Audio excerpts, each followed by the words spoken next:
this is Jamie from Shanti with a quick tip for you on working with our Goddess Power Essence. Goddess Power is our main essence blend for women's balance and invoking the divine feminine, also helping to balance the male and female aspects of your energy field.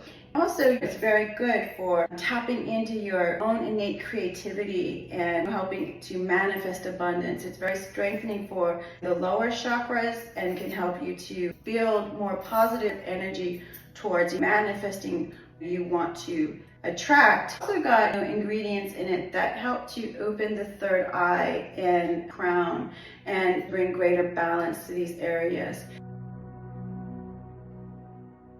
And so as you age, the idea is that working with vibrational essences and energy, you can continually awaken. Just spray over forehead, front and back, temples, throat center, front and back, heart center.